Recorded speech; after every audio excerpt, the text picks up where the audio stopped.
안녕하세요. 네, 이 경찰행정법의 새로운 틀을 형성하고 있는 행정법 강사 서천규입니다. 자, 이번 경찰행정법 입문특강 이 강의를 마련한 기본 취지는요, 여러분들이 이 경찰행정법에 대해서 막연히 갖고 있는 어떤 두려움이라든지, 그 다음 더 나아가지고 이제 좀 보다 용이하고 좀 쉽고 재미있게 이 경찰행정법에 접근할 수 있는 기본 틀을 마련해 드리려고 이번 강의를 개설한 겁니다. 아시겠어요? 이번 강의를 통해 가지고 여러분들 이 기존의 그 경찰행정법의 어떤 패러다임, 틀을 좀 다른 시각에서 여러분이 한번 접근할 수 있는 좋은 계기가 되지 않을까 싶습니다. 네, 미리 말씀드리지만 여러분들 공부를 하실 때 이게 사실 외운다고 이게 다가 아니에요.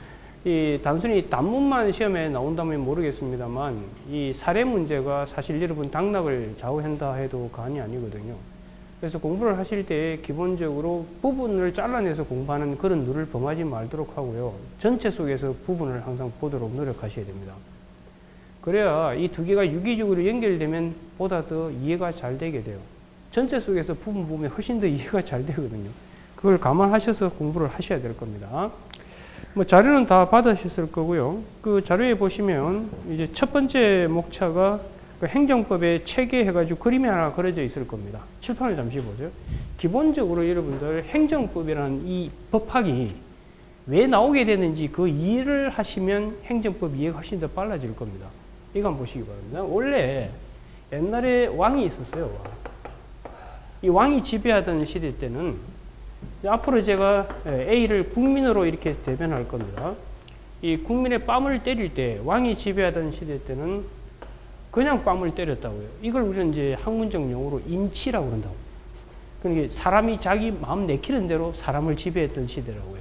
이걸 인치 시대라고 그래요. 인치. 그러니까 미 시대 때는요, A가 돈을 뺏기더라도 오늘 같으면 세금 부과하겠죠, 그죠? 돈을 뺏긴다든지 뺨을 맞을 때 이 시대 때는 국민들이 하소연할 데가 없어요. 그래서 왕은 심심하면 야, 너 빨리 재산 가져와. 할 맛이 안 나잖아요. 그래서 들고 일어난 게 그 유명한 시민혁명이라고 사실. 그래서 여기서부터 이제 출발을 해서 어디로 바뀌느냐 하면 이제 왕은 국가를 대변하잖아요. 그죠? 그래서 이제 국가로 바뀌어요, 이게. 국가로 바뀌고 이제 국가가 국민의 뺨을 때릴 때 그냥 못 때리게 하는 거예요, 국민이. 그래서 국민이 들고 일어나서 대표자를 뽑아요. 그게 오늘날의 국회가 되는 거라고. 그래서 기본적으로 국가가 있고 이제 국민이 있으면 국민이 들고 일어나서 자기들의 대표자를 만든 거예요. 이제는 그냥 못 맞겠다는 거예요, 뺨을. 그래서 만든 게 이제 국회라고요, 국회. 이해가 되셨나요? 그래서 이 국회에서 이제 법을 만들어서 왕을 찾아가는 거죠. 예, 법을. 이 국가 이꼬로 왕이니까요. 법을 만들어서 국가를 찾아간 거예요. 왕이 물어봤겠죠. 국민이 왜 저리 시끄럽냐고 그랬더니 뭐라고 그러겠어요. 이제 그냥 뺨 못 맞겠다는 거예요. 그래서 자기들이 뽑은 대표자가 만든 법에 의해서 뺨을 맞겠다는 거예요. 이제. 여기서 행정법이 시작하는 거예요. 그래서 이제 국가가 이제 국민의 뺨을 때릴 때는 이 법에 근거해서 국민의 뺨을 때리라는 거예요. 이 국가가 국민을 향해서 뺨 때리는 걸 총칭해서 행정이라고 그런다고요. 그 행정을 규율하는 법, 이게 무슨 법이라고요? 행정법이 되는 거예요. 그래서 행정법의 가장 중요한 기본 원리가 뭐라고 배우셨죠? 그게 법치행정이라는 거예요. 법치행정. 그래서 과거에는 뭐라고 해요? 인치라면 지금은 뭐라 한다고? 법치의시대라고 이야기를 하는 거예요. 이해가 되셨나요? 무슨 말이에요? 그래서 여기서 출발하는 거예요. 그래서 이 법에 의해서 국민의 뺨을 때리라. 이걸 우리는 이제 줄여서 이걸 법치라고 부르는 거예요. 법치라고 부르고 그 중에 국가가 국민을 향해서 각종 행위하는 이 행정을 규율하는 법을 연결해서 우리가 이걸 법치행정이다 이렇게 부르는 겁니다. 법치행정이다 이렇게 부르는 거예요. 제가 하는 말 이해가 되셨나요? 그래서 행정법의 모든 단문이든 그 다음 사례든 간에 출발은 다 어디라고요? 법치에서 출발하는 거예요. 그러면 이 법대로 행정을 하면 우리는 그걸 뭐라고 그러냐면 적법이다 그렇게 얘기하는 거고, 이 법을 벗어나서 행정을 하면 그걸 뭐라 한다? 이법이라고 그러는 거예요. 그러면 적법일 때는 국민은 따라야 되는 거예요. 그 따라야 되는 걸 우리는 의무가 있다라고 이야기하는 거예요. 만약에 국가가 국민을 향해서 세금을 부과하게 되면 그게 법에 따라서 정확하게 부과하면 국민은 세금 내야 될 뭐가 생긴다고요? 의무라는 게 생기는 거예요. 그런데 의무를 이행 안 하잖아요, 국민이. 그러면 어떻게 해야 돼요? 그때는 국가 쪽에 힘을 실어준다고요. 그래서 국민을 족치는 겁니다. 그걸 우리가 이쪽에서 틀잡아 드리겠습니다만, 그걸 행정의 실효성 확보 수단이다라고 그래요. 그런데 만약에 법을 어겨가지고 국민에게 세금을 부과했다. 그럴 때는 이제 누굴 보호해야 된다고? 국민을 보호해야 되거든요. 그걸 행정구제라고 그러는 겁니다. 그래서 행정법은요, 기본적으로 이 법치행정에서 출발해가지고 다음과 같은 틀 속에서 움직입니다. 그래서 크게는 이 행정을 했었을 때, 이 행정 다시 위로 올려놓을게요. 이 행정을 했을 경우, 이 행정은 법에 의해서 행정을 하라. 이걸 우리는 법치행정이다. 이렇게 되는 겁니다. 법치행정이라고 되는 거고. 그럼 이 법이 뭐냐? 이 법을 공부하는 걸 우리는 법원 파트라고 얘기하는 거예요. 그래서 이 법은 우리 눈에 보이는 법을 성문법이라고 그러는 겁니다. 여러분들 뭐 경찰관 직무집행법, 뭐 도로교통법 이런 거 다 무슨 법이라고요? 성문법이 되는 것이고, 그 다음에 이제 여러분 시험에 자주 나오는 불문법이라는 게 있습니다. 그럼 이 성문법과 불문법이 이 행정할 때 작동하는 법들이라고. 이 법의 총체를 우리는 행정법의 법원이라고 그러는 겁니다. 아마 공부하신 분들은 다 들어보셨을 텐데, 어쨌든 간에 이 기본적인 이 법 전체를 우리는 행정법의 법원이라고 그래요. 행정법의 법원이라고 그러는 거예요. 그럼 이 법에 의해서 행정을 하게 되는 거예요. 그럼 이 행정은 하나일까요? 두 개일까요? 엄청 많은 행정이 존재할까요? 엄청 많은 행정이 존재하죠. 여러분 이제 경찰에서 여러분들 많이 하는 게 뭐예요? 뭐 음주운전한 자 운전면허를 뭐 하기도 하고 취소 정지하기도 하고요. 그렇잖아요. 그다음 뭐 불법 광고물이 있으면 가서 뜯어버리고 이런 것들이 다 숱한 행정작용이 되는 거예요. 그럼 이 행정작용이 엄청 많이 존재하는데 그걸 학자들이 비슷한 속성이 있는 것끼리 묶어가지고 이름표를 붙이는 겁니다. 그걸 이제 행정작용이 행위 형식이다 이래가지고요. 이 행정을 크게 행정행위. 대표적인 여러분들 뭐 이런 거, 뭐 허가 같은 거 들어보셨을 거예요. 뭐 허가한다든지. 그 다음에 여러분들 뭐 불법 집회하고 있으면 그 집회 해산하라고 해산 명령 내린 거 이런 것들이 다 있는데 그런 걸 하명이라고요. 뭐 허가 하명. 그 다음 뭐 운전면허 발급했다가 운전면허 발급하는 게 허가예요. 운전면허 하는 거고. 그런데 만약 음주운전 했을 경우에 운전면허 날려버리잖아요. 이런 걸 우리는 철회한다고 그러고요. 처음부터 잘못 운전면허가 나갔다. 그럴 때 이제 그걸 체크해서 국가 쪽에서 없애버리는 거. 이런 건 취소한다 그러는 거예요. 나중에 다 할 거예요. 기본 강의 들어가면 다 하겠지만 어쨌든 이런 취소, 뭐 철회 이런 것들이 대표적인 행정행위에 들어가게 되는 거고요. 그럼 여러분들이 나중에 공부하실 때 아시겠지만 이런 것들이 도대체 무슨 의미인지 개념을 정확하게 아셔야 돼요. 그 개념에 부합하면 실제 여러분 시험에서 어떤 명칭으로 나오든 관계없이 그건 허가다 아니면 뭐 철회다 취소다 이런 표현을 쓰게 되는 거예요. 무슨 말인지 이해가 되셨을 거고요. 그 다음에 이제 새로 나온 기타 형식들이 쭉 많이 있습니다. 이 안에 보면 뭐 학약이라는 것도 있고, 그 다음 여러분 시험에 자주 나오는 뭐 행정지도라는 것도 있고, 이런 것들이 쭉 들어가 있습니다. 그 다음 뭐 자동화 결정이라든지 이런 것들이 쭉 들어있습니다. 그럼 이런 행정을 할 때 그냥 한다? 아니면 법에 따라서 해야 된다? 법에 따라서 해야 되는 거예요. 그럼 이 법에 따라서 이 행정을 하게 되면 우리는 이 행정을 적법한 행정이라고 이야기를 하는 거예요. 적법이라고. 그럼 이 적법이냐 아니면 이게 이법이냐 이걸 이제 가늠하는 것은 결국 뭐 가지고 판단한다고요? 이 법의 잣대 갖고 판단하는 거예요. 그럼 이 법에 맞게끔 하면 그걸 뭐라 한다고? 적법이라고 그러는 거고요. 이 법에 어긋나면 뭐라 한다고? 이법이라고 그러는 거예요.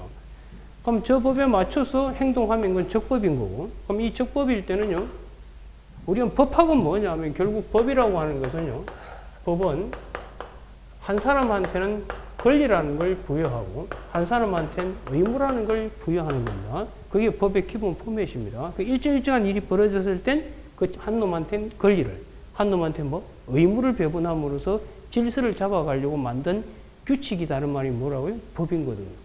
우리 여러분 제가 지금 이 친구한테 돈 1억을 빌려주면 민법에 의해서 민법은 저한테 뭘 준다고? 권리를 주고요. 이 친구한테는 뭐 의무를 배분하는 겁니다.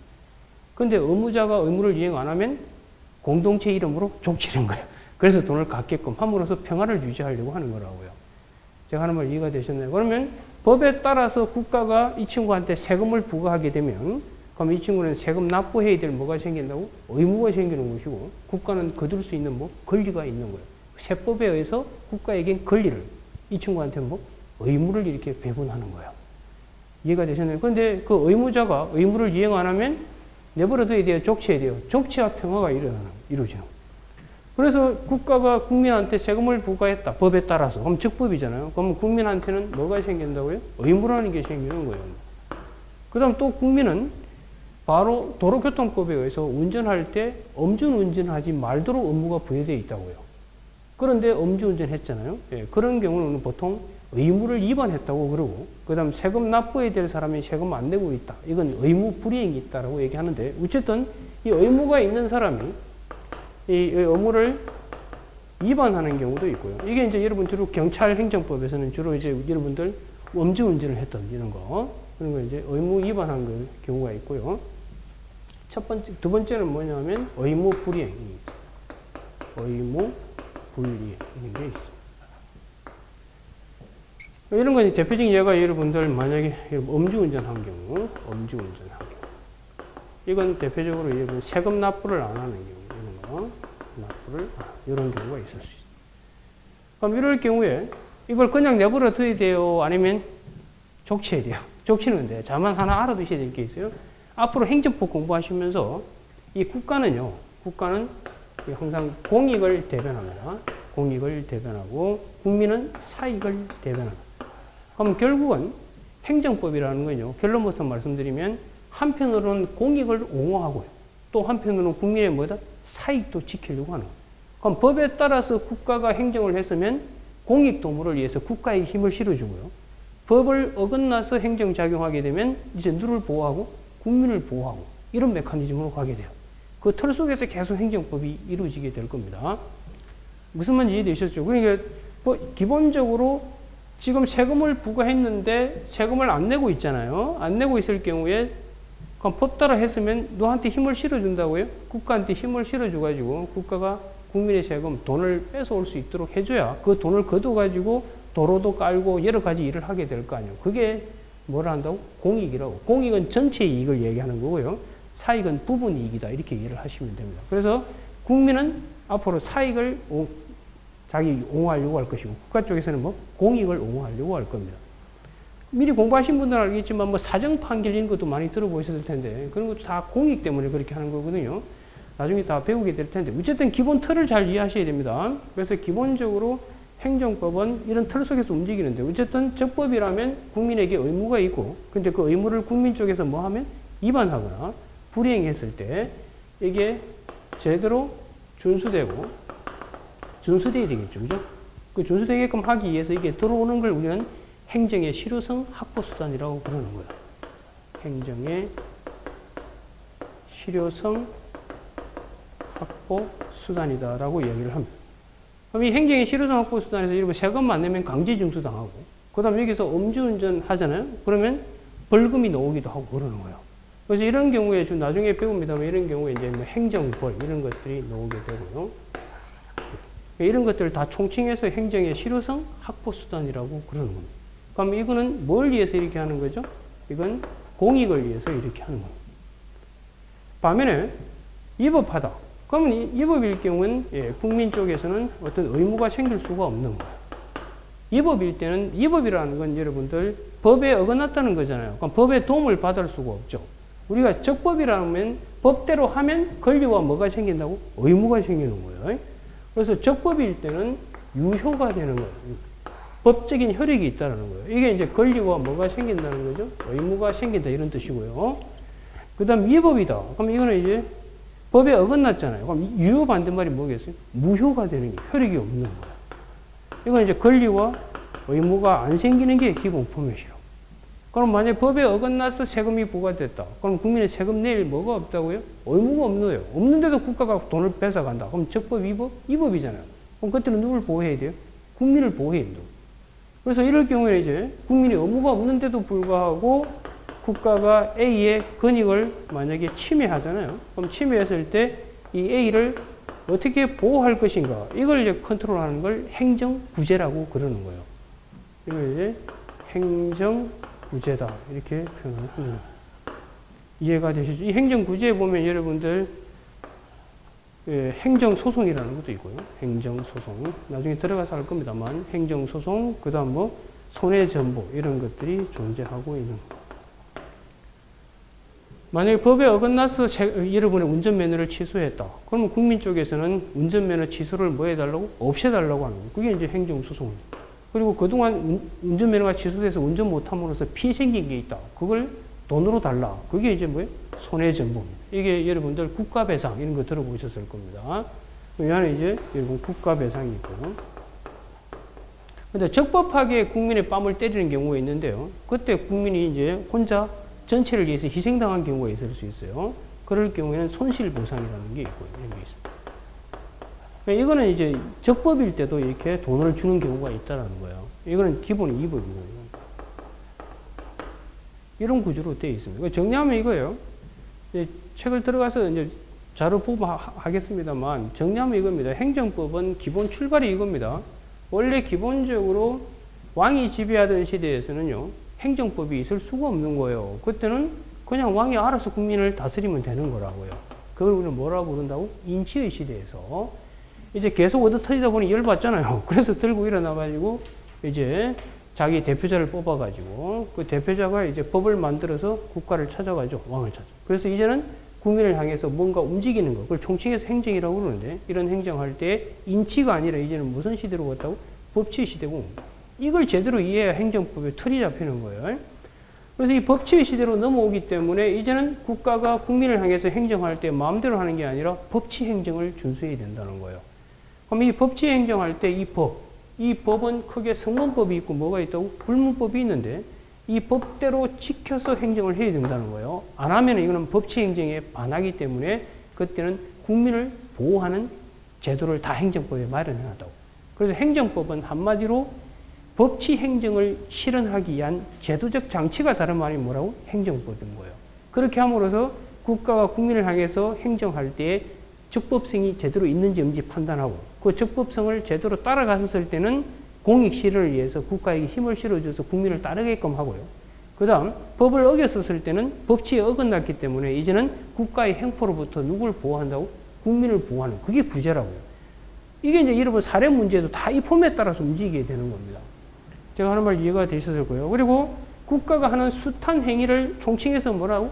행정이라고 하는데, 여러분 시험에서는 숱한 행정이 시험 사례에 놓을 거라고요. 그럼 그 사례에 놓으면 그 행정이 학자들이 이름표를 붙이게 되는데, 그 이름표 중에 어디에 속하는지를 빨리 캐치하셔야 된다고. 그래서 이 행정은 크게 우리가 행정행위와 기타로 나눠놨는데, 앞으로 여러분 공부하실 때마다 이 개념들을 정확하게 캐치하셔야 돼요. 그 개념을 반드시 암기하셔야 되고, 그러면 주어진 설문에 허가라고 표현이 안 돼 있다고요. 운전면허. 그렇지만 여러분들은 운전면허 어디에 속한다? 허가에 속한다는 걸 이 개념 분석을 통해서 빨리빨리 체크하셔야 됩니다. 근데 어쨌든 간에 숱한 행정작용이 존재하게 되는데, 이 행정이 저 법에 따라, 즉 법치 행정을 준수해서 하게 되면 우리는 뭘 한다고요? 적법이라고 그러고요. 그럼 적법일 때는 국민은 준수해야 될 뭐가 있다? 의무가 있는데, 그 의무를 위반하거나 이행하지 않을 경우에는 공익 달성을 위해서 몽둥이를 들게 된다고, 국가 쪽에서. 그 몽둥이 든 걸 우리는 뭐라고 그런다고요? 행정의 실효성 확보 수단이라고 그럽니다. 이게 올해 2019년 여러분들 경찰 간부 시험인가? 그게 이제 대집행이 나왔는데, 그게 실효성 확보 수단을 물었던 게 출제가 됐던 거예요. 그 다음 올해 여러분 시험에서는 이제 이쪽 부분이 출제가 되는 거예요. 이 소송 파트가. 사례 문제에서. 소송. 그래서 만약에 위법하게 국민의 뺨을 때렸다. 그때는 국민은 이제 의무가 없는데 국민의 권익을 침해하고 있기 때문에 이제 누굴 보호해야 된다? 국민을 보호하는 겁니다. 그럼 국민은 아까 뭐의 상징이라고 제가? 사라고 그랬잖아요. 사회. 그 다음 국가는 뭐의 상징이라고요? 공이잖아요. 그래서 행정법은 결국 이 공과 사회의 뭐다? 조화 균형을 달성하려고 하는 거예요. 이 틀 속에서 계속 움직이는 거예요. 그래서 항상 여러분들 행정법 공부하실 때 이게 법대로 지켰냐 안 지켰냐 이게 일단 체크를 하셔야 되고, 그 다음 주어진 설문에 나와 있는 기본적인 행정작용이 학자들이 이름표 붙인 것 중에 어디에 속하는지를 체크하신 다음에, 그 다음 그 법에 따라 정확하게 했었을 경우에는 이제 국민 쪽에서 따라야 되는데 안 따랐어요. 어떻게 하는지. 그 다음 법을 어겨가지고 국민의 뺨을 때렸을 땐 국민을 어떻게 보호할 것인지 이 메커니즘 속에서 계속 움직이게 될 겁니다. 이해가 되셨나요? 근데 지금까지 제가 뭘 보여드린 거냐면 국가 쪽에서 국민을 향해서 오는 걸 보여드린 거잖아요. 그런데 반대로 국민 쪽에서 국가를 향해서 가는 게 있다고. 이쪽에서 이쪽으로 가는 게 있다고. 그걸 이제 여러분들 세 가지를 기억하셔야 되는데 그게 이제 첫 번째가 사인의 공법행위. 아마 공부하신 분들은 신고 이런 거 기억나실 텐데 이거는 이제 국민 쪽에서 국가를 향해서 아홉성 치는 거예요. 지금 행정법의 원래 기본 포맷의 98%는 다 국가 쪽에서 국민을 향해서 뭔가 움직일 때부터 시작하는 거예요. 근데 반대로 누구 쪽에서? 국민 쪽에서 국가를 향해서 가는 게 있다고요. 그게 이제 이게 사인의 공법행위라는 게 있고요. 공법행위라는 게 있고. 그 다음 두 번째가 뭐냐면 여러분들 정보공개 청구. 올해 여러분 시험에서 정보공개 청구 그 자체를 직접 묻지 않았지만 사례 내용에 정보공개가 들어있었을 겁니다. 아마. 정보공개. 그 다음 세 번째가 이제 어떤 C라는 사람이 A를 계속 괴롭혀. 그럴 경우에 A가 경찰서에 가가지고 이 친구 좀 족쳐달라. 이렇게 요구하는 거. 그게 여러분 시험에 자주 나오죠. 그게 행정개입 청구라고 하는 거예요. 행정개입 청구. 행정개입 청구. 이런 것들은 이제 국민 쪽에서 국가를 향해서 뭔가 해달라고 요구하는 거예요. 국민 쪽이 국가를 향해 참여하는 이런 포맷이 되어 있는 거예요. 무슨 말인지 이해가 되셨을 거예요. 그 다음에 이제 또 하나 문제는 뭐냐면 이 국가가 국민을 향해서 뭔가 한 이 행정 부분하고 이 행정 부분이 때문에 만약에 A라는 사람이 피해를 입었다. 아까 피해를 입어가지고 위법하게 피해 입으면 뭐로 간다고 그랬죠? 아까 국가 배상 이런 거 가잖아요. 이럴 경우에 이제 민사법원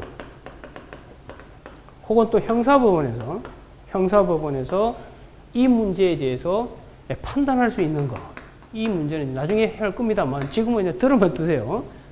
그래서 기본적으로 여러분들 행정부가 한 짓에 대해서 이런 민사법정하고 형사법정에서 행정법원에서 저 행정이 잘못됐냐 안 됐냐는 당연히 이 행정소송을 통해서 하게 돼요. 어느 법원에서? 행정법원에서. 행정법원이 아닌 나머지 법원에서 행정부가 한 부분에 대해서 논의할 수 있는가. 이 부분도 여러분 시험에 자주 출제가 됩니다. 이게 그 유명한 구성요건적 효력과 선결 문제라는 거. 혹시 들어보셨는지 모르겠어요. 나중에 배우도록 합시다. 구성요건적 효력과 선결 문제라는 게 들어있습니다.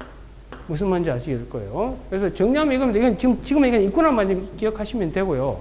어쨌든 제가 지금 설명드리고 싶은 건 행정법의 기본 포맷을 잘 잡아두라고요. 이 틀 속에서 움직이는 겁니다. 그래서 행정법 간단히 추격하면 행정법은 한마디로 무슨 행정이라고요? 법치 행정이 올려요. 그걸 제대로 했냐 안 했냐 갖고 계속 여러분 사례 문제든 모든 게 출발이 거기서 시작되는 거예요. 무슨 말인지 아실 거예요. 그래서 여러분 경찰 작용할 때도 마찬가지잖아요. 그냥 해요. 여러분 그냥 마음 내키는 대로 국민에게 어떤 행정을 하는 게 아니잖아요. 법에 따라서 한 건 법에 근거해서 하게 되는 거니까요. 그 틀 속에서 움직이는 거예요. 그대로 했냐 안 했냐 이거 갖고 계속 문제도 만들고 여러분이 공부를 해 나가게 될 겁니다. 오케이? 자, 그걸 전제하고 자, 그러면 그 로마 제1번의 그 행정법의 책에 있죠. 그 그림을 이제 요 칠판에서 이런 보셨던 걸 상상하시면서 이 그림을 같이 한번 분석을 해보자 이 말입니다. 자, 거기 보시면 이제 국가가 있고 그다음 그 국민 쪽이 있죠. 그죠? 자, 여기서 이제 하나 제가 말씀드리고 싶은 건 칠판 잠시 보세요. 법학에서 미리 말씀드리지만 법학에서 권리와 의무 이걸 가질 수 있는 건 사람만이 가질 수 있습니다. 사람. 여러분 강아지가 만약에 지금 이 친구가 키우는 강아지가 있는데 제가 이 친구 강아지 코를 물어 뜯었어요. 제가. 그러면 강아지가 망망하면서 법원에 와가지고 소송을 제기하면 판사가 소송 받아줄 거야 안 받아줄 거야? 안 받아줍니다. 왜? 강아지는 사람이 아니기 때문에 어떤 권리라는 게 없다고. 판사는 권리가 있냐 의무가 있냐 이걸 가지고 법의 잣대를 갖고 재판하는 거기 때문에요. 그럼 일단 권리 의무 자체를 가질 수 없는 자가 오면 빵 차버린다고요. 그 개 주인이 와서 소송을 제기해야 되지. 아시겠어요? 그래서 기본적으로 법학에서는 사람만이 권리와 의무를 갖는다. 이걸 먼저 아셔야 됩니다. 그런데 이 사람은 다시 두 개로 나뉘어요. 들어보셨을 텐데 이건 자연인하고 법인 이렇게 두 개로 나뉩니다. 그럼 여러분들은 뭐겠어요? 자연인이 원래부터 인간이에요. 그럼 여러분은 당연히 권리도 갖고 뭐 의무도 갖는 겁니다. 근데 이제 특이한 건 이 법인이라는 거예요. 이건 원래는 인간은 아닌데 법적으로 인간처럼 만들어준 가공의 산물. 국가도 법인이고요. 회사, 각종 삼성, LG 그 자체가 하나의 권리도 갖고 뭘 갖는다고?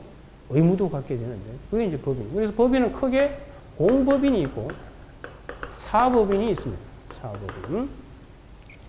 그래서 이 공법인의 가장 대표적인 게 이제 국가하고 그다음 지자체가 되고 그다음 이제 사법인은 회사 이런 게 이제 대표적인 예가 되는 거.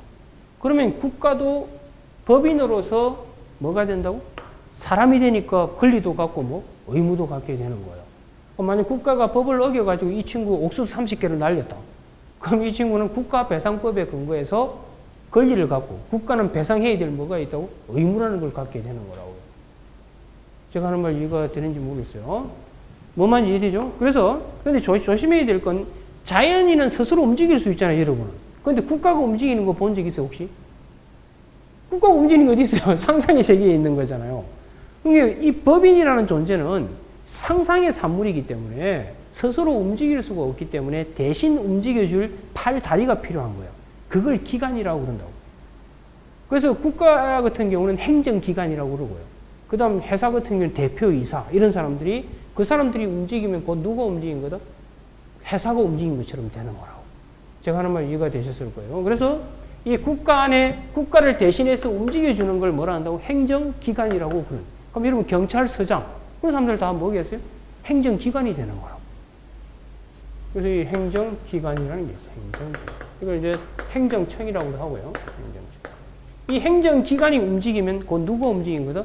국가가 움직인 것처럼 되는 거예요. 만약에 행정안전부 장관이 국민을 향해서 뭔가 움직였잖아요. 그럼 그 누가 한 것처럼 된다고? 국가가 한 것처럼 되는 거예요.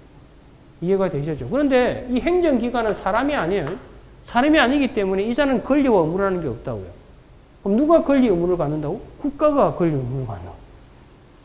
이해가 되셨어요? 예. 그래서 기본적으로 경찰서장은요, 절대 경찰서장 명의로 경찰서장한테 세금을 때릴 수가 없습니다. 왜? 사람이 아니기 때문에. 사람이어야 의무와 뭐가 생긴다고? 권리라는 게 생기는 겁니다. 법학적 사고를 하셔야 되는 겁니다. 그래서 이 국가 안에 있는 행정기관이 국민을 향해서 뭔가 하는 거예요. 그럼 경찰서장이, 정확하게 하면 이제 도로교통법상으로는 지방경찰청장이 원래는 이제 운전면허 취소 정지 권한을 갖고 있거든요. 그럼 기본적으로 뭐냐면 행정기관에서 가장 중요한 건 어떤 권한이 있느냐, 이게 가장 중요한 포인트. 이 권한이 있느냐를 정하는 법을 행정법 중에서 행정조직법이라고 부릅니다. 그래서 여러분들 나중에 조직법적 근거, 뭐 작용법적 근거 이런 말을 듣게 될 거거든요. 그래서 이 부분을 규율하는 걸 행정조직법이라고 부릅니다. 행정조직법의 가장 중요한 조직법이 정부조직법이라고요. 그래서 대통령이 바뀔 때마다 항상 가장 먼저 바꾸는 법이 무슨 법? 조직법입니다. 그래서 없던 기관이 만들어지고 그 다음 있던 기관이 없어지기도 하고 여러분 뭐 해양수산부가 있다가 없어지기도 하고 막 그러잖아요. 그죠? 어떤 기관이 만들어지고 그 기관한테 어떠한 권한을 배분할지를 정하는 법을 뭐라 한다고? 조직법이라고. 여러분들 경찰서장이 세금을 때릴 수는 없잖아요. 왜? 조직법에 의해서 그는 권한이 배분되어 있지 않기 때문에. 만약에 경찰서장이 세금 부과하잖아요. 그거는 조직법 위반으로 위법이 되는 거라고. 아까 제가 위법이 되면 안 된다고 그랬잖아요. 법을 다 지켜야 되는데. 그 법에는 조직법, 좀 있으면 뭐 아시겠지만, 요 액션 있죠. 요 부분을 규율하는 걸 우리는 이걸 작용법이라고 그래요. 행정작용법. 행정작용법이라고 그러고. 그 다음 이 부분을 규율하는 거, 요 구제욕을 규율하는 걸 행정구제법이라고 그런다고요. 이 행정구제법의 가장 대표적인 법이 여러분들 행정소송법이라고. 무슨 말인지 아시겠어요? 예. 그래서 이 그래서 행정법은 크게 세 파트로 나뉩니다. 행정조직법, 행정작용. 행정작용법은 국가가 국민을 향해서 액션을 할 때 작동되는 법. 그래서 세금을 부과할 때, 아니면 운전면허 취소할 때, 이런 것 같은 국민의 뺨을 때릴 때 작동되는 일체의 법을 뭐라 한다고? 작용법이. 이게 행정법의 대다수를 차지한다고. 그 다음 조직법은 국가라는 법인을 구성하기 위해서 구성 체계를 만드는 법을 뭐라 한다고? 조직법이라고 한다고. 그래서 국가 안에 있는 다양한 기관을 만들고 그 만들어진 기관에게 어떠한 권한을 배분할 것인지 그걸 적어놓은 법을 무슨 법이라 한다고? 조직법이라고 그러는 겁니다. 이해가 되셨나요?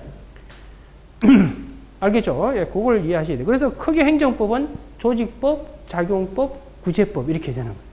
그래서 나중에 배우시겠지만 요 행정할 때 법에 근거 있어야 된다는 말 할 때 그때 법은 이건 작용법을 이야기하는 거고요.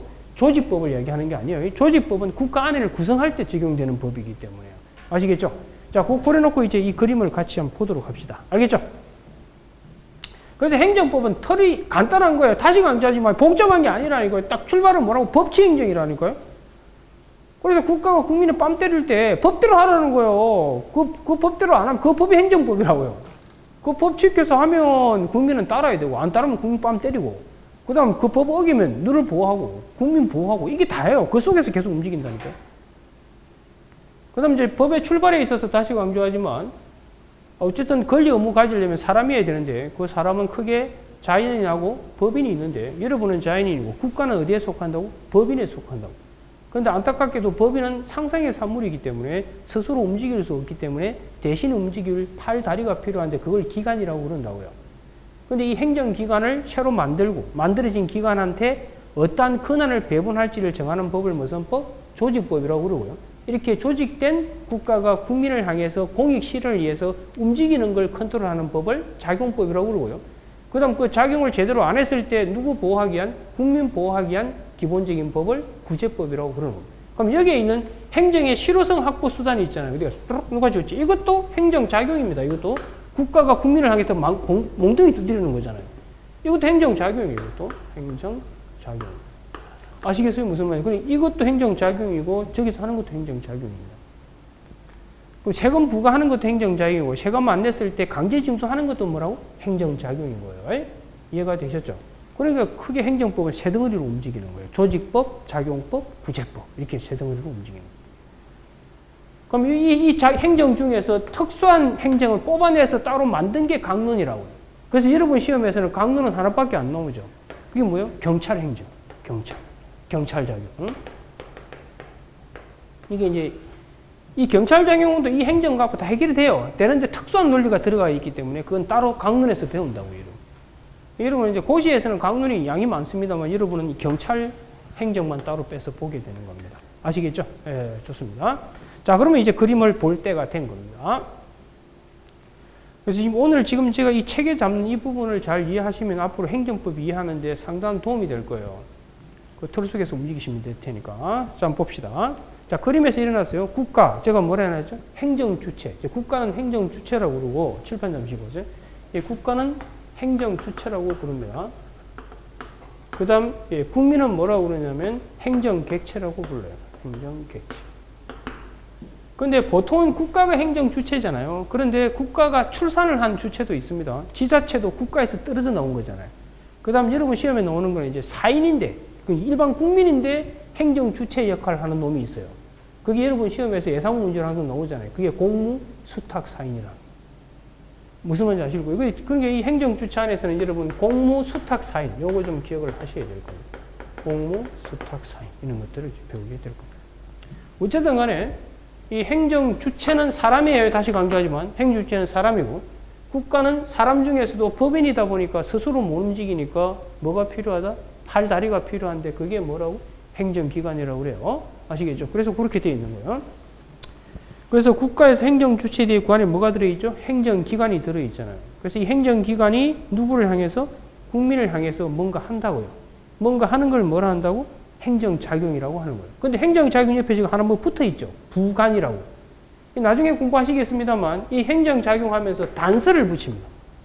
예를 들어서 이런 거 있어요.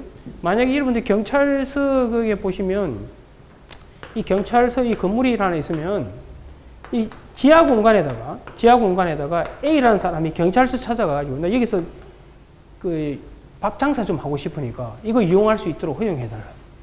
이게 이 시설을 사용 허가를 해준다고 이렇게. 보통 안 해줘요. 특수한 경우 해주는 거지. 사용 허가 해주면서 이게 일종의 특허거든요. 나중에 배웁니다. 사용 허가 해주면서 여기다가 그냥 해주는 게 아니고요. 단서를 붙입니다. 그럼 사용 허가는 뭐예요? 행정작용이고 이게 붙는 단서. 예를 들어서 이 사용 허가 해주는 대가로 당신이 갖고 있는 땅을 경찰서에다 뭐 하라고? 기부하라고. 이렇게 붙이는 거예요. 이런 것들을 뭐라 한다고? 부관이라고 불러요. 이런 단서를 뭐라 한다고? 부관이라고 그래요. 이 부관도 하나의 무슨 작용이라고? 행정작용입니다. 이것도 작용이고 이것도 작용인 겁니다. 알겠죠? 예. 그래서 국가가 국민을 향해서 이제 행정작용을 할 때 그냥 순수하게 행정작용만 하나만 하기도 하고 여기다 뭘 붙여서 하기도 한다? 혹을 붙여서 나오기도 한다고요. 그걸 뭐라 한다고? 부관이라고 그러는 겁니다.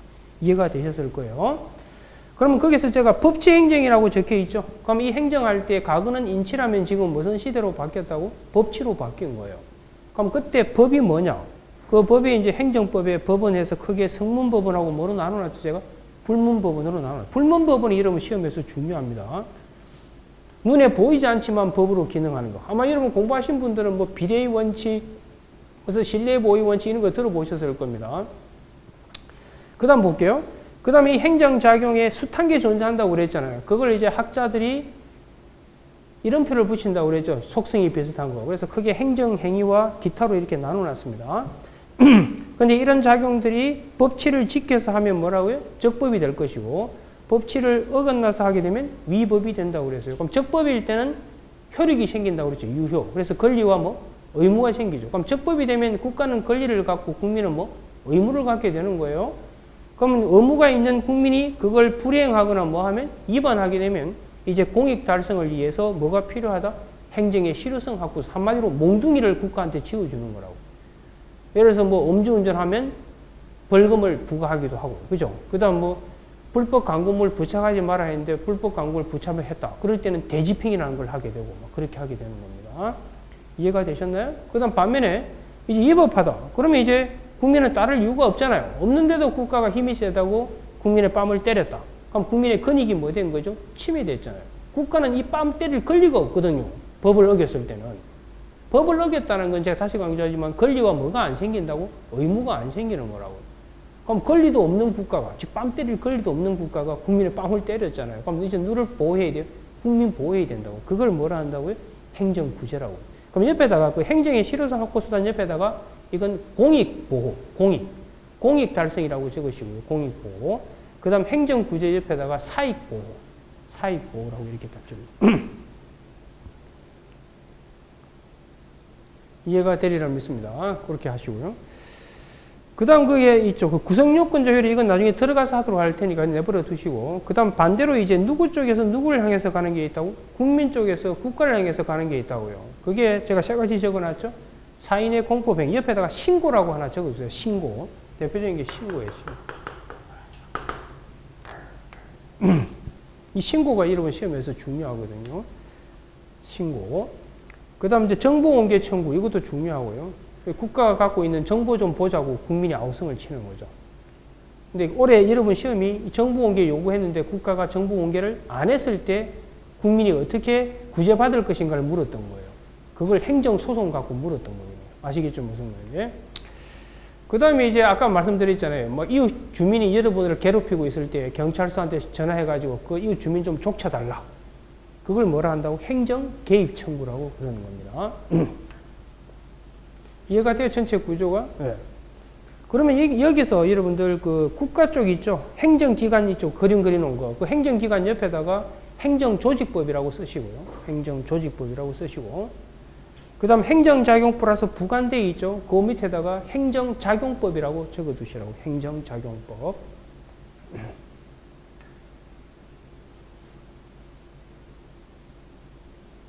그 다음 그 행정구제 있죠? 이 법일 때 행정구제. 그 밑에다가 행정구제법이라고 적어두세요. 행정구제법.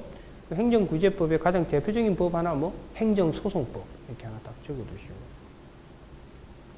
이게 이제 행정법의 전체 꼬락선입니다. 이해가 되죠? 그걸 이제 밑에 풀어서 제가 글로 좀 적어놨는데, 그 밑에 글 적어놓은 거는 이제 김양기 교수님의 그 행정법 연서에 실려 있는 내용을 제가 이 내용이 괜찮은 것 같아서 그대로 인용을 한 겁니다. 그 부분을 같이 한번 읽어봅시다. 아시겠죠? 이제 어떻게 돌아가는지. 그러니까 여러분 다시 강조하지만 그냥 득득 외우려고 하지 말라고요. 이 틀 속에서 그 부분을 보면 이해가 되면 그만큼 암기도 잘 되게 되는 거예요. 그래서 앞으로 제가 강의하면서도 계속 이 부분은 이 틀 속에서 이 부분을 지금 이야기하고 있는 거다라고 계속 이야기할 거라고. 앞으로 기본 강의할 때도 마찬가지고요. 그리고 사례를 풀어나갈 때도 여기 쟁점이 될 수밖에 없는 이유가 여기에 있고 어떻게 기술에 가야 논리 체계가 잡혀지는지 그걸 알게 되고 이런 팩트 다 썼다고 그게 고득점 받는 게 아니고요. 이 법학은요 많이 쓴다고 점수 받는 게 아니고 논리 체계가 딱 맞춰져야 됩니다. 그게 똑같은 내용이라도 순서가 어긋나버리면 그건 까락이에요, 그냥. 지금 요 A를 이야기하고 그 다음 B를 이야기해야 되는데, A 다음에 C를 이야기하고 그 다음 B를 이야기해버리잖아요. 그건 까락이에요, 그냥.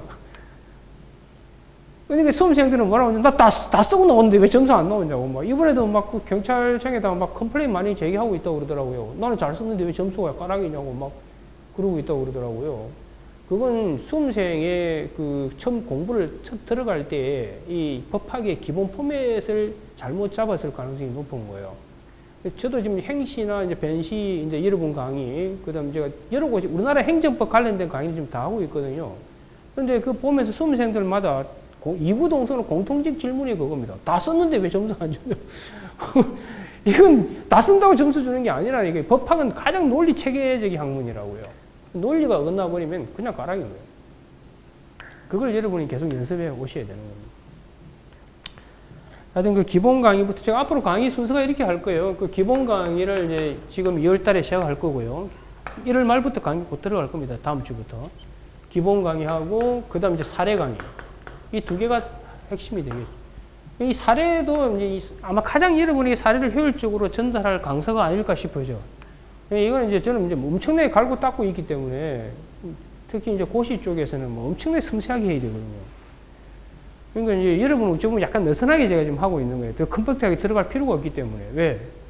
기본적으로 여러분은 답 쓰는 시간도 적더라고요. 고시보다. 그러니까 컴팩트하게 다 쓸 수가 없고 기본 포맷만 잡아도 까락 다 넘기면 합격한다니까요. 그러니까 거창하게 쓰는 게 중요한 게 아니라 기본기를 갖추시면 돼요. 그래서 외운 거 몇 개 외워서 그대로 그냥 덮어 씌우시면 돼요. 그러면 다 합격합니다. 욕심 부리지 마시고. 욕심 부릴 사항도 아니잖아요, 지금. 그래서 지금 강의는 이렇게 할 거예요. 기본 강의, 그 다음에 사례. 근데 여러분들 반드시 사례만 들어와서 듣고 이게 듣으시는 분도 있는데 단계를 다 밟아 오셔야 돼요. 기본 강의 할 때 단문과 사례를 다 배웁니다, 실제로는요. 이거 가지고 다시 사례를 만들어낸 거니까요. 제 기본서 보면 알겠지만 딴 강사분들하고 달리 진짜 기본서로 만들어 놨다고. 딴 강사분들은 보면 기본서가 아니라 제 개인적으로 보면 단문을 그냥 이렇게 결합시켜 놓은 거에 지나지 않거든요. 그렇다면 그거는 전체 속에서 부분을 이해하는 게 아니고 부분을 뽑아내서 그냥 공부하는 게 되는 거거든요. 그래서 지금 항상 제 강의도 그렇고 책도 항상 그런 시각에서 써나가게 될 겁니다. 사례집도 마찬가지고요. 그 다음에 제가 책이 하나 더 있는 게 이제 여러분 핸드북이 있어요. 핸드북. 이 핸드북이 앞으로 활용이 많이 될 겁니다. 이건 이제 여러분들이 이제 조그마한 책자이기 때문에 그거 들고 이 안에는 이제 단문 사례가 다 결합이 돼가지고 실전에서 바로 써먹을 수 있도록 분량을 그렇게 조절해서 만든 책이에요. 그래서 여러분도 근무하시면서 수시로 이제 왔다 갔다 하면서 보면서 복습하시라고 이렇게 만들어 놓은 거예요. 그래서 기본, 사례, 그 다음 핸드북, 요 세 가지가 제가 지금 현재 만들어 놓은 책이고, 이 세 가지 가지고 계속 운영을 하게 될 겁니다. 강의는 요 두 개만 할 거예요. 기본 강의하고, 그 다음 뭐, 사례. 이 두 개에서 이제 다 결판이 났고, 실제로 여러분 행정법의 기본 틀은 이 기본 강의에서 다 형성이 되게 될 겁니다. 아시겠어요? 그래서 꼼꼼히 따라오시라고요. 그래서 막 대충대충 해서 합격하겠다고 생각하면 대충 떨어진다고요. 그러니까 이게 시간이 어차피 여러분들 뭐 몇 개월 안에 결판이 나는 시험이 아니잖아요. 그러니까 차근차근 스텝 바이 스텝으로 밟아가는 게 훨씬 더 빨리 간다는 걸 나중에 알게 돼요. 보통 여러분 운동 못하는 친구들이 막 탁구 가르치면 얘 빨리 스매싱 하고 싶어서 막 휘둘러 대시잖아요. 그런 친구는 절대 실력이 안 늘잖아요. 3년이 10년이 가더라도. 처음부터 기본기 닦아가는 친구들은 처음에는 속도가 느리지만 뒤에 가면 엄청나게 실력이 점프하게 되잖아요. 똑같아요, 이 공부도. 그러니까 절대 서둘지 마시고요. 스텝 바이 스텝으로 따라오시라, 이 말이에요. 알겠어요? 자, 그러면 그 책에는 이제 대충 이해가 하셨을 테니까, 그 밑에 그 김한기 교수님이 그 적어놓은 그 내용을 같이 한번 읽어볼게요. 그 위에 있는 체계를 풀어 쓴 거나 다를 바가 없습니다. 자, 보세요. 행정법은 국민의 권리보호, 옆에다가 사익보호라고 이렇게 딱 적어주시고요. 국민 권리보호를 위한 법치행정의 원리의 실현. 그러면 결국 법치행정을 하는 궁극적 목적은 뭐예요? 국민의 권리보호, 사익보호를 위해서 하는 거예요. 왜? 과거 왕이 지배하던 시대 때는 행정할 때 주먹으로 했어요? 법으로 했어요? 주먹으로 하다 보니까 보호될 수가 없잖아요, 국민이. 이해가 되리라 믿습니다. 그래서 법치행정 원리 실현을 목적으로, 그 다음 공익이라는 행정 목적을 달성합니다. 공익은 누가 대변한다? 국가. 그렇죠? 그럼 국가는 행정을 하는 목적이 뭐예요? 공익을 위해서 하는 거예요. 그런데 그 공익 달성이라는 미명하에 행정을 법에 어긋나서 해서는 안 되겠다. 이게 법치행정이라고요. 그렇게 함으로써 누굴 보호하겠다? 국민을 보호하겠다. 이게 행정법의 기본 포맷이다, 이 말입니다. 이 문장 구조가 이해가 되셨죠, 이제? 그러면 이 문장이 이해가 된다고, 이제 이 체계를 잡았기 때문에. 그래서 공익이라는 행정 목적을 달성함에 있어서 적법성을 보장하고. 그렇죠? 그럼 법치 행정을 따라서 하면 뭐? 적법이 될 것이고. 그렇죠? 그러면 그때는 이제 공익 실현 때문에 국민은 따라야 돼, 말아야 돼? 따라야 되는 거야. 그런데 안 따르면 몽둥이를 국가한테 지어준다고. 그걸 뭐 행정의 실효성 확보 수단이라고 그러는 거라고. 이해가 되셨을 거예요. 그런데 이제 공익 실현 과정에서 개인의 권리 침해가 있는 경우, 이거는 뭐예요? 위법일 때도 있고, 그 다음 뭐일 때도? 적법일 때도 침해가 될 수 있습니다. 그럼 위법일 때는 옆에다가 적으세요. 개인 권리 침해 줄자 끄시고 옆으로 빼시가지고, 위법일 때는 행정소송하고 국가배상. 행정소송, 국가배상. 그 다음 적법일 때는 손실보상. 이렇게 딱 적어두시고.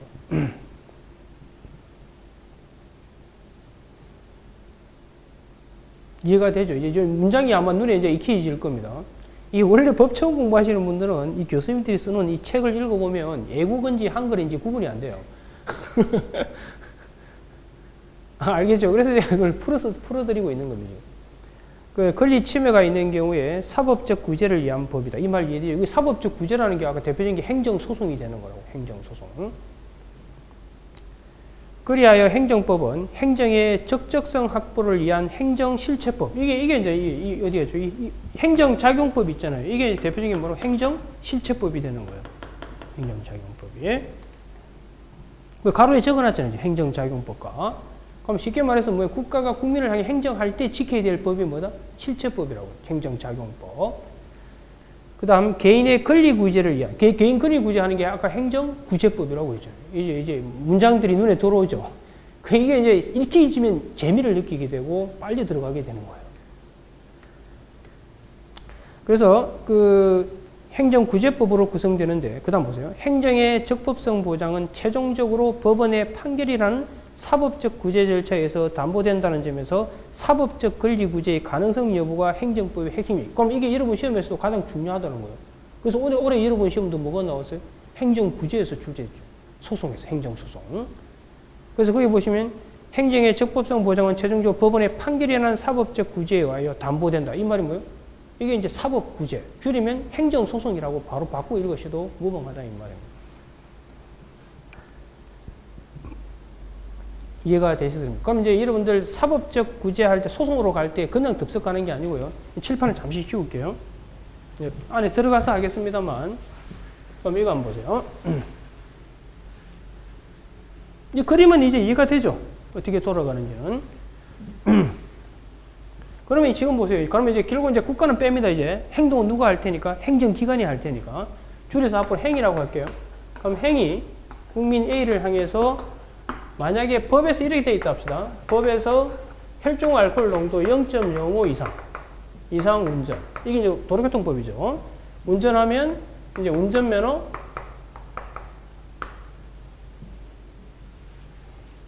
취소. 혹은 뭐 6월 이하. 이 법은 제가 그냥 대충 만든 거예요. 실제 법 전문대로 이렇게 안 돼 있어요. 비슷할 뿐이지. 6월 이하 운전면허 정지할 수 있다. 정지할 수 있다. 이렇게 법이 이렇게 되어 있다고 가정하자고요. 그런데 이제 이 친구는 일단 두 가지 측면에서 문제가 생길 수 있어요. A가 일단 첫 번째, 법은 항상 이렇게 되어 있어요, 여러분들. 이게 요건이고, 뒷부분을 효과라고 그럽니다. 효과. 법은 요건 플러스 뭐로 되어 있다? 효과로 되어 있습니다. 그러면 결국 아까 제가 법치행정이라는 건 이 법을 위반하면 안 된다고 그랬잖아요. 그러면 이 요건 부분도 충족돼야 되고, 그 다음 뭐다? 효과 부분도 어긋나면 안 되는 거예요. 그럼 그 중에 두 개 중에 하나라도 어긋나면 뭐가 된다? 위법이 될 수밖에 없습니다. 이제 어쨌든 세부적인 거 들어가서 하도록 하고요. 그럼 기본적으로 첫 번째 이럴 수 있죠. 첫 번째 A가 0.05가 아니야. 0.05가 아니야. 아닌데도 행정청이 A에게 운전면허를 취소하는 이런 경우도 있을 수 있어요. 그죠? 그럼 이거는 어디 위반이죠? 요건 위반이에요. 요건도 뭐, 요건 못 갖췄는데 이 효과를 부여하게 되면 무조건 위반입니다. 이해가 되시죠? 그러면 이럴 경우에 A는 이제 어떻게 되는 거죠? 다투겠죠. 그 다음 두 번째, 0.05는 맞아. 0.05는 맞는데 운전면허를 취소했어요. 그럼 이럴 때는 요건 충족했으니까 운전면허 취소할 수 있도록 되어 있으니까 아무 문제 없겠네. 이게 아니에요. 이게 아니고 이게 지금 여러분 할 수 있다라고 되어 있잖아요. 이게 이제 법학에서 나중에 배웁니다만 이걸 재량이라고 그래요. 무조건 해야 한다 되어 있으면 그걸 뭐라 하냐면 기속이라고 그래요. 근데 여러분 시험은 100% 뭐가 나올 거라고? 재량이 시험에 나올 겁니다. 그럼 이 재량일 때는요, 마음대로 선택할 수 있는 게 아니고 일정한 한계가 있거든요. 그 한계를 벗어나면 그때도 위법이 돼요. 그건 이제 우리 기본 시간에 배우도록 하고요. 제가 지금 설명드리고 싶은 거는 첫 번째 요건을 충족 못한 경우가 있고요. 그 다음 효과에 충족 못한 경우도 있어요. 만약에 이 효과 부분에서 0.05 이상일 때 운전면허 그냥 정지한다 이렇게만 되어 있는데 만약에 뭐 해버리면 취소했다. 그럼 바로 위법이 되는 거예요. 어쨌든 간에 이런 경우에 이제 위법이 돼요. 그죠? 위법이 되면 국민은 자기가 운전할 수 있는 권리가 뭐 된 거죠? 침해당했다 하면서 이에 대해서 이제 소송을 제기하게 될 거라고. 그 소송이 이제 여러분들 대표적인 소송이 행정소송 중에서도 취소소송이라고. 즉 운전면허 취소한 걸 뭐 해달라고? 취소해달라 이렇게. 근데 지금 이게 교수님이 적어놓은 내용은 뭐냐면 소송 갔었을 때에 기본적으로 다음과 같은 세 단계를 밟아서 갑니다. 첫 번째가 소송 요건을 갖춰야 돼요. 소송 요건을 갖춰야 돼요. 개나 소나 법원에 들어갈 수 있는 게 아니고요. 개나 소나 법원에 들어가는 게 아니고 이걸 다툴 만한 자격이 되는 놈만 들어오게끔 하는 겁니다. 만약에 A 친구 B가 내 친구한테 왜 운전면허 취소해 하면서 소송 제기하잖아요? 그럼 판사는 아예 그냥 발로 뿡 차버립니다. 그래서 이 소송 요건을 검토하는 게 중요해요. 이런 시험에서. 자세한 건 기본 강의에서 배우도록 할 거고요. 그럼 이 소송 요건이 만약에 헌결이 되잖아요? 헌결되면 이때는 바로 각하를 해버려요. 각하라고 하는 건 대통령 만들어준다는 게 아니에요. 아예 그냥 저 운전면허 취소한 것이 적법인지 위법인지를 판단하지도 않고요. 바로 돌려보내는 걸 뭐라 한다고? 각하한다고 하는 거예요. 그 다음에 이제 본안으로 넘어간다. 크게. 본안이라는 게 뭐냐면 이 운전면허 취소가 이게 적법인지 아니면 뭐 위법인지 이걸 판단하는 거예요. 그럼 이 적법 위법 판단할 때 어떻게 하는지는 좀 이따 하도록 할 텐데 그럼 본안이라는 것은 운전면허 취소, 저걸 행정이라고 할게요. 행정의 위법성 이걸 이제 판단하는 거예요.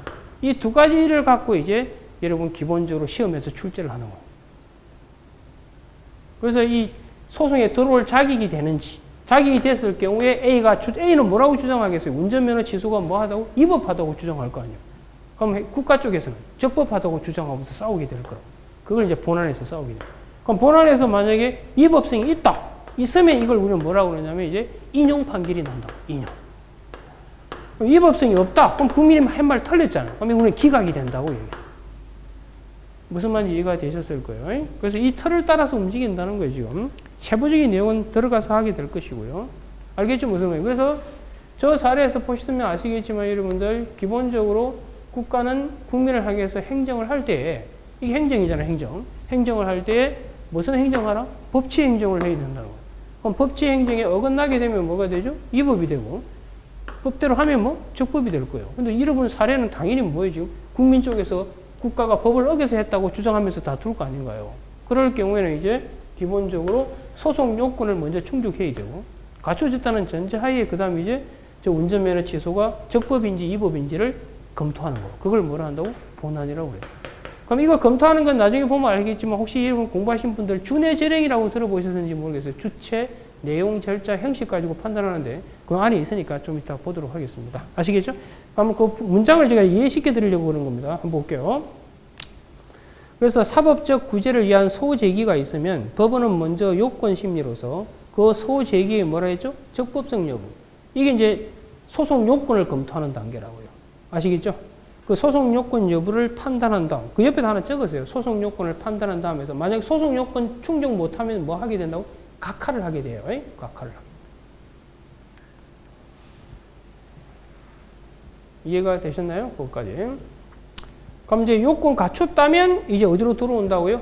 본안으로 돌아와요. 돌아와가지고 운전면허 취소가 적법인지 아니면 뭐 위법인지를 이제 컨트롤하게 될 거예요. 그래서 한번 봅시다. 그래서 그 요건 심리로서 소제기의 적법 여부를 판단한 다음 본안 심리로서 소제기 유무, 즉 행정권 행사에 뭐라 하죠? 적법 여부라고 되어 있잖아요. 그럼 여기 사례에서 보면 운전면허 취소가 적법인지 아니면 뭐 위법인지 그걸 판단하는.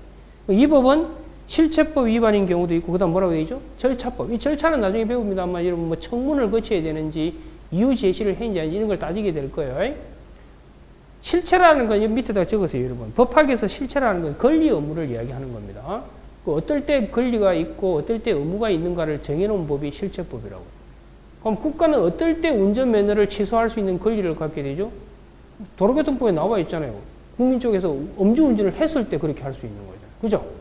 그리고 이제 절차법은 뭐냐면 운전면허 취소하는 과정에 국민한테 청문의 기회를 주고 해야 돼. 이런 것들을 따지는 겁니다. 그래서 그 절차법 위반 밑에다가 뭐 청문, 그 다음 뭐 이유 제시, 뭐 그런 걸 적어 두시라고. 그 다음 뭐 사전 통지, 이런 것들을 적어 두시라고. 그럼 이런 것도 다 총체적으로 뭐가 된다고? 행정법의 법원이 되는 거예요. 그래서 아까 제가 법치 행정할 때 법은 일체의 법이 다 들어와요. 성문법, 불문법. 그 안에는 실체법도 들어오고 무슨 법도 들어온다고? 절차법도 다 들어오는 거예요. 이 법은 실체 절차 다 들어와요. 그렇게 다 체크해 두시면 되고요. 그다음 그래서 실체법 위반은 헌법, 법률, 행정입법 등 성문법 위반은 물론 불문법도 포함되는데 그 불문법에다가 별표를 해 두시라고. 이게 이제 여러분 시험에서 하이라이트예요. 성문법은 여러분 시험에 참조 조문에 주어집니다. 사례 문제 같은 경우는. 그리고 참조 조문 보면서 올해 여러분 시험에서도 그 정보공개법 조문이 주어져 있었을 거예요, 아마. 그렇지 않나요? 시험에 주어져 있었을 겁니다. 됐죠? 그래서 결국은 보세요. 결국 행정법의 주요 쟁점은 소송 요건하고 행정권 행사의 뭐다? 위법 여부. 그럼 이 소송 요건 파트 이거는 뭐 가져가면 돼? 행정구제법에 가지고 활용하시면 되고요. 그 다음 행정권 행사의 위법 여부는 뭐? 실체법하고 절차법. 합치면 다 일종의 다 뭐 작용법하고 이렇게 판단해서 하시면 되는 거예요. 됐죠? 예. 그래서 결국은 지금 이 행정법 체계는 정리하면 이겁니다. 다시 강조하지만 칠판 잠시 보세요.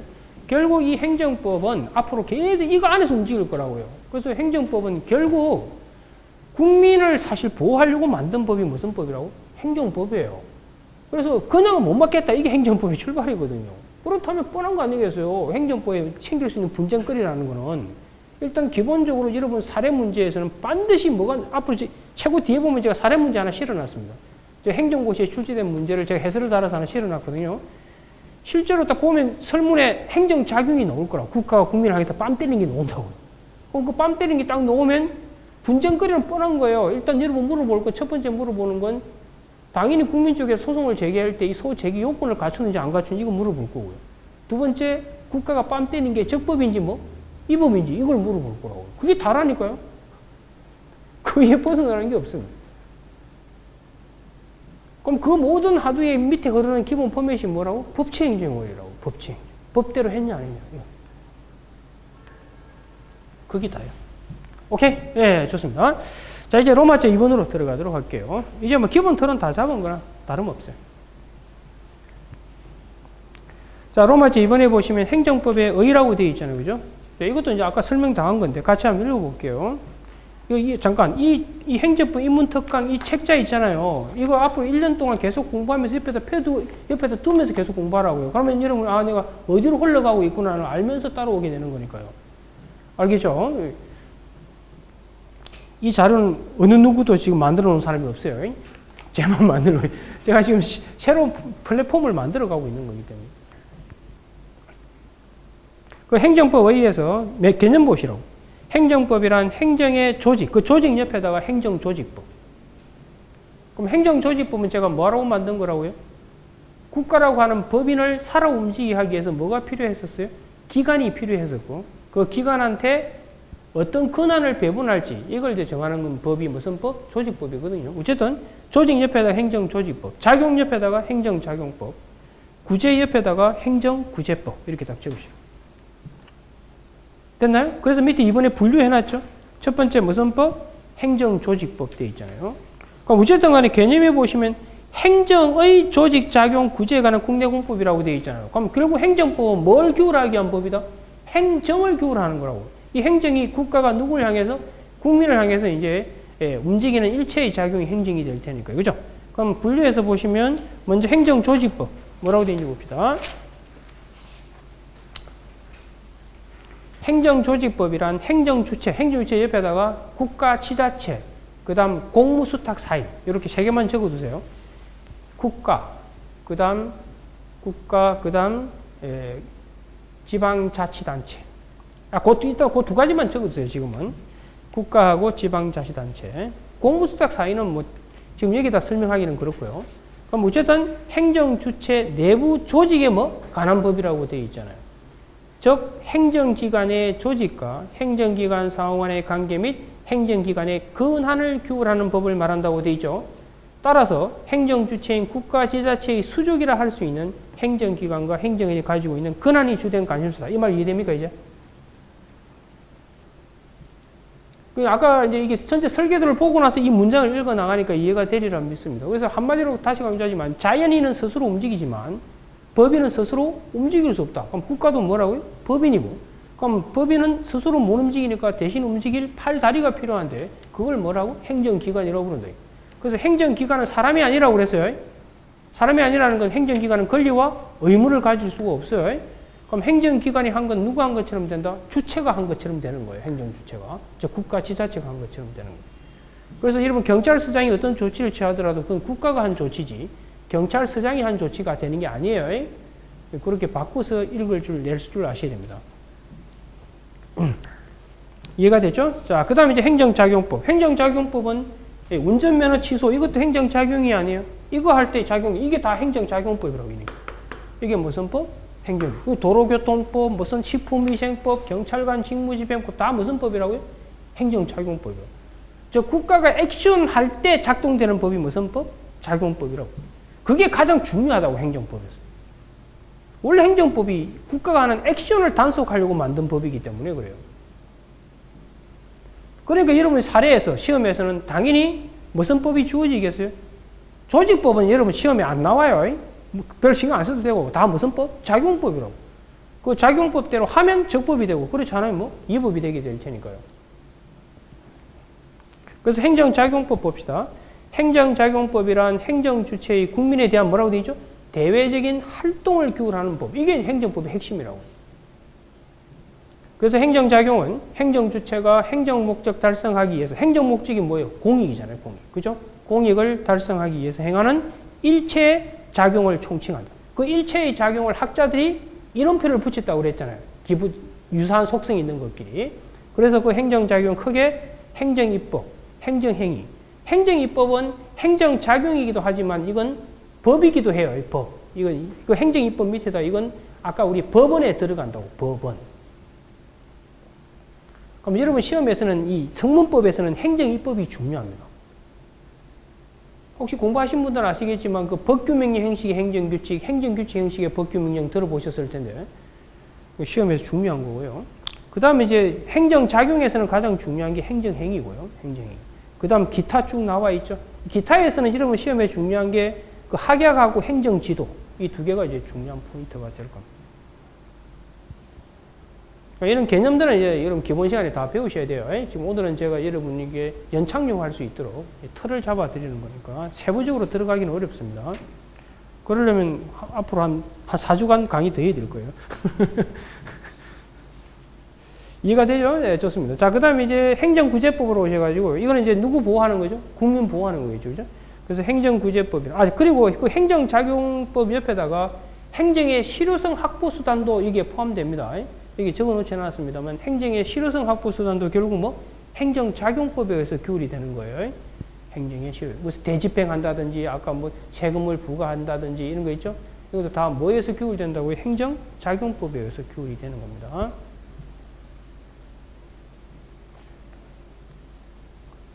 자, 그 다음에 이제 행정구제법은 누구 보호장치라고? 국민보호장치죠. 그죠? 행정구제법이란 행정권에 의해 가해진 권익침해에 대한 구제를 규율하는 법. 옆에다가 사익보호, 국민 권익보호 내지는 사익보호가 목적이 되겠죠. 그래서 행정구제는 제가 아까 행정쟁송하고 뭐가 있다고요? 손해점. 행정쟁송에서 가장 대표적인 게 행정소송. 그게 여러분 시험 포인트고요. 그 다음 손해전부에서는 손해배상이 여러분 시험에서 중요합니다. 그래서 손해배상하고 행정소송. 이 두 개가 여러분 구제에서는 하이라이트가 되게 될 겁니다. 됐죠? 네, 거기까지. 일단 거기까지 하고요. 잠시 쉬었다가 이제 법원 파트부터 보도록 할게요. 자, 그러니까 이해는 돼요, 여러분들? 예, 이 행정법이 뭔지 대충 그려질 겁니다. 예, 그럼 잠시 쉬었다가 행정법 법원부터 보도록 할게요.